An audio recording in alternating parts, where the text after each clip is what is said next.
তুমি কোন গ্রুপের লোক? শামসু গ্রুপের না ফরিদ কমান্ডার গ্রুপের? শামসু গ্রুপের।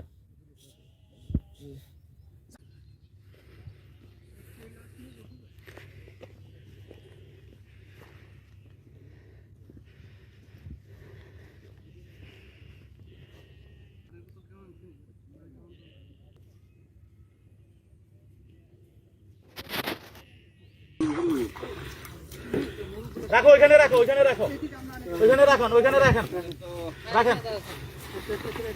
হাতিয়ার শুকচর ইউনিয়নের জাগলাচরে জমি জমার দখলকে কেন্দ্র করে আলাউদ্দিন বাহিনী এবং শামসু বাহিনীর মধ্যে একটা সংঘর্ষের ঘটনা ঘটে। এতে 5 জন নিহত হয়। আলাউদ্দিনের মৃতদেহ সদর হাসপাতালে এই মুহূর্তে আছে, আর বাকি 4 জনের মৃতদেহ ওখান থেকে পুলিশ উদ্ধার করে হাতিয়া থানার দিকে নিয়ে যাচ্ছে। আর একজন আহত পাওয়া গেছে, আহতকে চিকিৎসার জন্য হাতিয়া হাসপাতালে প্রেরণ করা হচ্ছে। আর আইনশৃঙ্খলা বাহিনী ওখানে মোতায়েন আছে এবং গ্রেপ্তারি অভিযান চলছে।